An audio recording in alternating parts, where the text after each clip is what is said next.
What I want you to do after watching this video is to go and listen to Rasputin by Boney M and really listen to the lyrics. It would even be better if you read it, because in this in-betweener we will go into the assassination of Rasputin, which is really fascinating. First of all, it has to be noted that there have been made several accounts on how Rasputin died.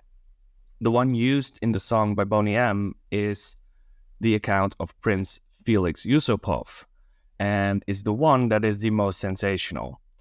According to Yusupov's memoir, Rasputin was invited to the prince's palace, and they moved to the basement where Rasputin was offered Madeira wine and some of his favorite cakes, both laced with enough cyanide to kill an elephant.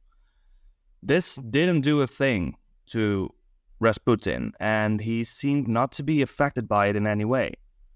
Afterwards, at around 2:30 a.m., Yusupov excuses himself to go upstairs and gets a gun from co-conspirator Pavlovich, returns to the basement, and shoots Rasputin in the chest. Sukhotin, another co-conspirator, wore Rasputin's hat and coat to make it look like Rasputin had returned home, and all the conspirators went with him. After returning to the palace, Yusupov moved to the basement to make sure Rasputin was actually dead. Well, he wasn't. He wasn't dead, and leaped at Yusupov. After some struggle, Yusupov managed to escape and went to the courtyard. Rasputin, with enough cyanide in his body to kill a horse, by some miracle being able to follow him into the courtyard, then was shot by Purishkevich, after which Rasputin collapsed.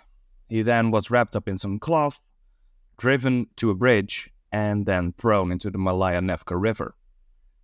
Now, the problem with this account is that it's probably bullshit. It's probably made up.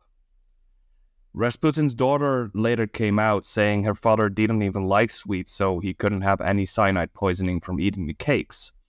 In a modern analysis conducted at the 100th anniversary of the assassination showed that an autopsy account conducted by the official surgeon revealed no traces of poison in Rasputin's body, and no signs of drowning were found either. The autopsy had shown that Rasputin had died from a single bullet in the head at close range. Yusupov probably wanted to have a sensational story to tell because he was known for living an aimless life of privilege.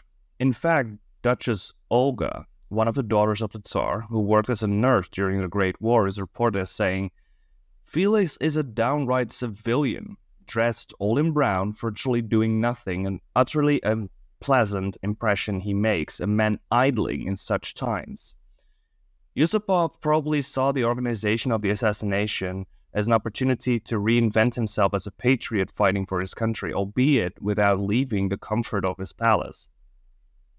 Another interesting thing I found was that Rasputin foresaw his own death, as well as the death of the imperial family, and maybe even the civil war, although in a cryptic way. He said, "I shall depart this life before January 1st. If one of your relatives causes my death, then none of your children will remain alive for more than 2 years. And if they do, they will beg for death, as they will see the defeat of Russia, see the Antichrist coming, plague, poverty, destroyed churches, and desecrated sanctuaries where everyone is dead. The Russian Tsar, you, will be killed by the Russian people, and the people will be cursed, and will serve as the devil's weapon, killing each other everywhere." Now, Yusupov was Nicholas's cousin, and it did go as he said. 18 months later, the imperial family was murdered by the Bolsheviks. But we will go into that in further detail next episode. Thank you for watching. Please consider subscribing to my channel and like this video. If you find anyone else to be interested in this series, please consider sharing it as well. Talk to y'all later.